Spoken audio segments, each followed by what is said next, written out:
আগামী 21শে জুন গুরু পূর্ণিমা উৎসব। তো গুরু পূর্ণিমা কী ও কেন এই সম্পর্কে দু চার কথা সংক্ষেপে বলার চেষ্টা করছি। আমরা জানি যে আষাঢ় মাসের যে পূর্ণিমা, সেই পূর্ণিমাকে বলা হয় আষাঢ়ী পূর্ণিমা। এই দিনটাই হচ্ছে গুরু পূর্ণিমা, আর এই দিনটাকে ব্যাস পূর্ণিমাও বলা হয়, কারণ এই দিনেই আদিগুরু জগৎগুরু ব্যাসদেবের জন্ম হয়েছিল, তাই একে ব্যাস পূর্ণিমাও বলা হয়। এখন গুরু শব্দটার মানে কি? এটি সংস্কৃত শব্দ গু এবং রু। গু মানে অন্ধকার বা অজ্ঞানতা, আর রু মানে যিনি এটাকে দূর করেন, অর্থাৎ যিনি অজ্ঞানতার থেকে জ্ঞানের পথে নিয়ে যান, অন্ধকার থেকে আলোর পথে নিয়ে যান, তাকে আমরা গুরু বলি। আমরা গুরু কাদেরকে বলি? যেমন আমাদের বাবা মাদেরকে আমরা গুরু বলি, কারণ বাবা মা আমাদেরকে অজ্ঞানতা থেকে জ্ঞানের পথে নিয়ে যায়, কোনটা ভালো কোনটা মন্দ এটা আমাদের শিখিয়ে দেয়। তাই আমাদের বাবা মাদেরকে আমরা গুরু বলি। আর স্কুল কলেজ এবং যে শিক্ষকেরা আমাদের শিক্ষায় জ্ঞানের আলোকে আলোকিত করে তোলে, তারাও আমাদের গুরু। সেই জন্য শিক্ষককুলকেও আমরা গুরু বলি। আর এক ধরনের গুরু আছেন, সেটা হচ্ছে ধর্মীয় বা অধ্যাত্মপ্রবর ব্যক্তি, তাদেরকে আমরা গুরু বলি। তো সেই গুরু পরম্পরা আমাদের দেশে আজ থেকে নয়, প্রাচীনকাল থেকে চলে আসছে। তা আমরা যদি প্রাচীন কালের দিকে তাকাই, তাহলে দেখতে পাব সেই রামচন্দ্রের যুগ, রামায়ণের যুগ। সেখানে রামচন্দ্র রাজা ছিলেন। তো রাজা যখন রাজসিংহাসনে বসে থাকতেন, তখন গুরুদেব যখন আসছেন, তখন রাজা সিংহাসন থেকে নেমে এসে গুরুদেবকে প্রণাম করতেন।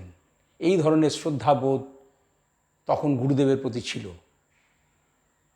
এবং রাজারা গুরুর দ্বারা পরিচালিত হতেন, গুরুর নির্দেশে অক্ষরে অক্ষরে পালন করে প্রজাদের ভালো মন্দ করতেন।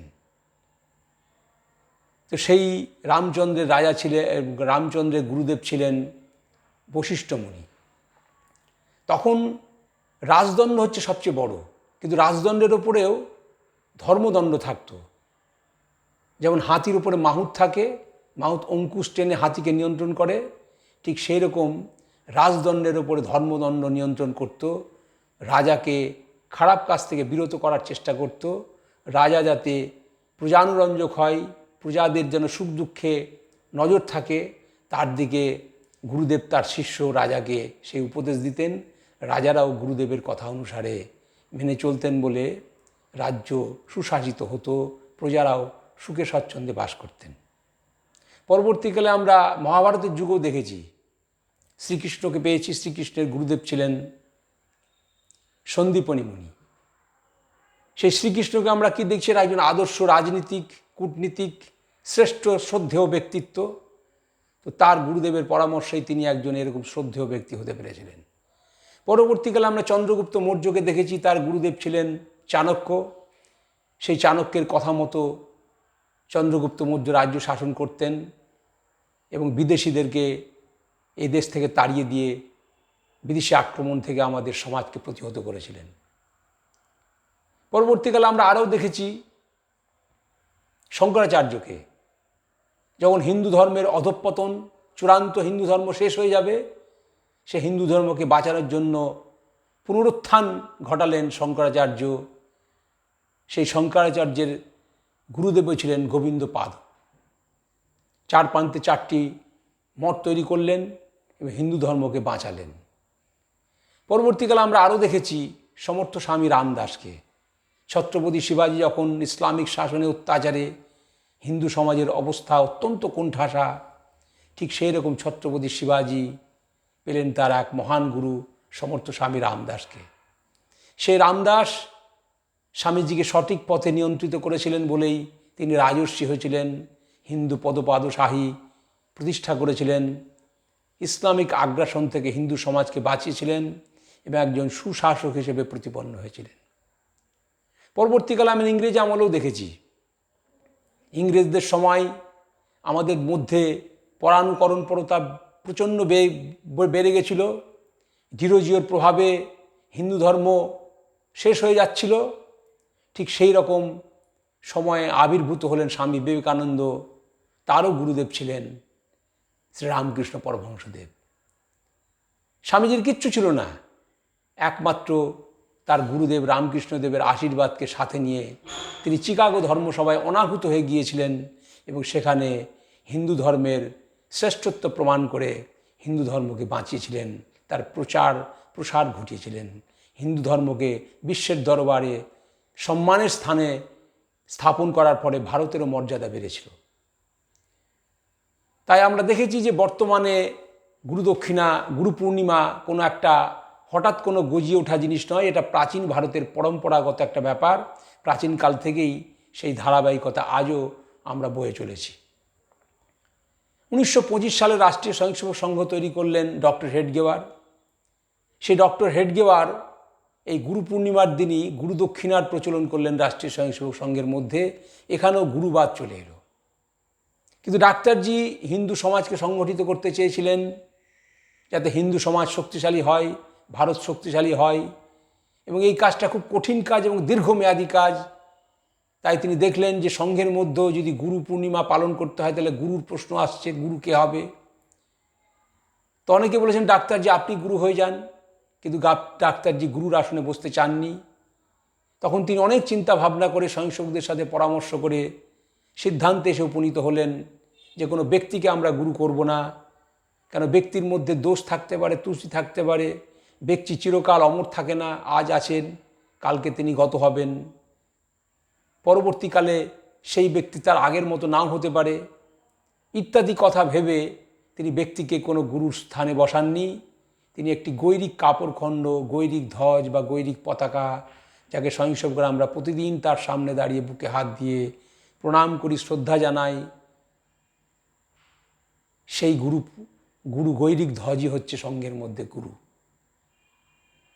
তো এখন প্রশ্ন হচ্ছে যে গুরু সংঘের মধ্যে এরকম হলো কেন, কোনো ব্যক্তিকে কেন করা হলো না? তো ব্যক্তি তো কথা বলতে পারে না, দিক নির্দেশ দিতে পারে না, তাহলে কার কথা শুনে আমরা চলবো, আমরা শিষ্যরা? তো গৈরিক ধ্বজ দেখলে আমাদের মনে আসে সূর্যের কথা, যজ্ঞের কথা এবং ত্যাগব্রতধারী সন্ন্যাসীদের কথা। সূর্য ওঠে যখন, তখন গৈরিক বর্ণ থাকে, অন্ধকার ভেদ করে আলো প্রকটিত হয়। আর সূর্য শুধু পৃথিবীকে দিয়েই যায়, সূর্যের আলো না থাকলে পৃথিবী বাঁচবে না। সূর্যের এই কর্ম দেখে আমাদের শিক্ষণীয় এটাই যে শুধু দিয়ে যাও, চেয়েও না কিছুই। স্বামীজি বলেছেন যে সারা জীবন পরের জন্য করবি, নিজের জন্য কিছু চাইবি না। ডাক্তারজি বলেছেন যে সংঘ হচ্ছে দেশপ্রেমের পাঠশালা, এখানে কিছু পাওয়া যাবে না, শুধু দিতে হবে। সেই দেওয়ার মনোভাব যাতে জাগ্রত হয়, সেই ভাবনা যাতে আমাদের প্রত্যেকের মধ্যে জাগ্রত হয়, সেই গৈরিক পতাকাকে দেখেই আমাদের আসবে। আমরা যখন যজ্ঞ করি তখন শিখা উঠে। তো যজ্ঞ করি কেন? আমাদের মধ্যে যে খারাপ জিনিসগুলো তার আমরা আহুতি দিই। তো যজ্ঞের যে শিখা, সেই শিখাও আমাদের গৈরিক ধ্বজের মধ্যে ফুটে ওঠে। যে সমস্ত মানুষ ত্যাগ করেছেন, সেই ব্যাস, বশিষ্ঠ, যাজ্ঞবল্ক্য, পরাশর, সায়নাচার্য, কবির, নানক, সমর্থ স্বামী রামদাস, স্বামী বিবেকানন্দ, প্রত্যেকেই ত্যাগপ্রতি মানুষেরা সবাই গৈরিক বসন পড়েন। সন্ন্যাসী মাত্রই গৈরিক বসন পড়েন, কেন গৈরিক হচ্ছে ত্যাগের প্রতীক। সুতরাং সেই গৈরিক পতাকা, ত্যাগের প্রতীককে দেখে আমাদের এই ভাবনা যাতে জাগ্রত হয় যে আমাদের প্রত্যেকেই দেশ, জাতি, সমাজের জন্য নিঃস্বার্থ ভাবনা নিয়ে ভক্তি ভরে দেশের জন্য ত্যাগ স্বীকার করতে হবে। সেই জন্যেই ডক্টর হেডগেওয়ার কোনো ব্যক্তিকে গুরু না করে এক গৈরিক কাপড়খণ্ডকেই, গৈরিক পতাকাকেই, গৈরিক ধ্বজকেই গুরু করলেন। এখন সংঘের মধ্যে যে গুরু পূর্ণিমা উৎসব আমরা পালন করছি, স্বাভাবিকভাবে প্রশ্ন আসছে তাহলে গুরুর শিষ্য কারা? আমরা যারা স্বয়ংসেবক তারাই আমরা শিষ্য। তো শিষ্য গুরু পরম্পরার ব্যাপারটা আমাদের মধ্যে এইভাবে না ভেবে আমরা প্রত্যেককেই নিজেদেরকে স্বয়ংসেবক বলি। তো গুরুর কাজ যখন আমরা করছি তখন স্বাভাবিকভাবে গুরু থাকলে গুরু দক্ষিণার ব্যাপারটা আসছে। তো সংঘের এই দিনে সংঘের স্বয়ংসেবকরা গুরু দক্ষিণা প্রদান করেন, অর্থাৎ কিছু অর্থ রাশি তারা সমর্পণ করেন সংঘের কাজের জন্য, দেশের, রাষ্ট্রের কাজের জন্য। সংঘ যখন প্রথম শুরু হয়েছিল তখন গুরু দক্ষিণা ছিল না। ডাকতে যে তার অভিজ্ঞতার নিরিখে ধীরে ধীরে সংঘের মধ্যে বিভিন্ন কার্যক্রমকে নিয়ে আসেন, তার মধ্যে গুরুদক্ষিণাও একটি। সংঘের কাজ করতে করতে ডাক্তারজি দেখতেন যে অনেক খরচ হচ্ছে, তখন সেই খরচের জন্য উনি অন্যের কাছে হাত পাততেন, ধার করতেন। তখন উনি দেখলেন যে এইভাবে চলতে পারে না, কারণ আর্থিক দিক দিয়ে যদি স্বয়ংসম্পূর্ণ না হই, আমরা যদি স্বাবলম্বী না হই, পরমুখাপেক্ষা থাকি, তাহলে সংঘ মাথা উঁচু করে দাঁড়াতে পারবে না, সংঘের আদর্শকে আমরা প্রতিষ্ঠা করতে পারবো না। তাই সংঘের এই যে আর্থিক দুর্গতি, আর্থিক অসঙ্গতি, আর্থিক অভাব, এটা আমাদের পূরণ আমাদেরকেই করতে হবে, সংঘের স্বয়ংসেবকদের করতে হবে। তাই উনি বললেন যে গুরু পূর্ণিমার দিনই প্রত্যেক স্বয়ংসেবক গুরু দক্ষিণা প্রদান করবে। তাই সংঘের স্বয়ংসেবকরা সেদিন তাদের সঞ্চিত অর্থ দেশের সমাজের কাজের জন্য গুরু পূর্ণিমার দিন অর্থ সমর্পণে সংঘের কাজ চালায়। যে কোনো সংগঠন দাঁড়াতে গেলে তার তিনটে জিনিস দরকার, তন মন ধন। তন মানে দেহ, অর্থাৎ গায়ে গতরে পরিশ্রম করে আমাদের সংঘের কাজ করতে হবে। আমরা যদি অলসের মতো কল্পনাবিলাসী হয়ে সংঘের বাড়িতে বসে থাকি, তাহলে সংঘের কাজ বাড়বে না। তাই আমাদের পরিশ্রমী হতে হবে, তনু দিয়ে তন দিয়ে আমাদের কাজ করতে হবে সংঘের। এবার তনের সাথে সাথে আছে মনও আসে, অর্থাৎ বুদ্ধিহীন স্বয়ংসেবক কার্যকর্তা দিয়ে দেশের সমাজের কাজ হবে না। তাই আমাদের বিদ্যা বুদ্ধি বৌদ্ধিক চর্চা করতে হবে, তাই আমাদের মনও দরকার, তন মন, আর তার সাথে ধনও লাগে, ধন ছাড়াও সংগঠন চলে না। তাই তন মন ধন এই তিনটে দিয়েই আমরা আমাদের দেশের সমাজের রাষ্ট্রের কাজ করব। আর গৈরিক পতাকাকে থেকে এই যে ত্যাগের মনোভাব যাতে আমাদের আসে, আমরা যাতে তন মন ধন সমর্পণ করতে পারি নিঃস্বার্থ ভাবনা নিয়েই, এই প্রেরণায় আমরা গৈরিক পতাকা থেকে পাই, গৈরিক ধ্বজকে থেকে পাই। সেই গৈরিক ধ্বজই হচ্ছে আমাদের সংঘের মধ্যে গুরু। আমরা জানি গুরু পরম্পরার যে ঐতিহ্য ভারতবর্ষের বুকে আছে। আমরা জানি এক প্রাচীন ঋষি ছিলেন, তার শিষ্যর নাম ছিল আরুণী। সে আরুণীকে যে গুরুদেব বললেন যে জমিতে আল ভেঙে গেছে, সেখানে জল হু হু করে বেরোচ্ছে, তুমি গিয়ে সেই জলটা আটকাও। গুরুদেবের সেই আদেশ পেয়ে তার শিষ্য আরুণী সেখানে গিয়ে আলটাকে বাঁধার চেষ্টা করেও পারছেন না যখন, তখন সেখানে তিনি নিজেই শুয়ে পড়লেন। অনেকক্ষণ হয়ে গেল, সন্ন্যাসী শিষ্য ফিরছে না দেখে গুরুর চিন্তা হলো। ঘুরতে ঘুরতে দেখলেন যে তার শিষ্য সেই আলের মধ্যে শুয়ে জলকে আটকানোর চেষ্টা করছে। শিষ্যের এই আত্মত্যাগ দেখে গুরু মোহিত হয়ে তাকে আশীর্বাদ করলেন। গুরুর জন্য শিষ্যের আত্মত্যাগের কাহিনী আমাদের আরও অনেক আছে। আমরা জানি ছত্রপতি শিবাজির কথা। শিবাজি একজন রাজা ছিলেন। সমর্থ স্বামী রামদাস তাকে পরীক্ষা করার জন্য বললেন যে তুমি তো রাজা, আমি তোমার গুরু, তাই আমাকে গুরু দক্ষিণা দাও। তখন বললেন তোমার রাজ্যটাই আমাকে দিয়ে দাও। শিবাজি হাসি মুখে তার রাজ্যকে গুরুদেবের হাতে সমর্পণ করলেন।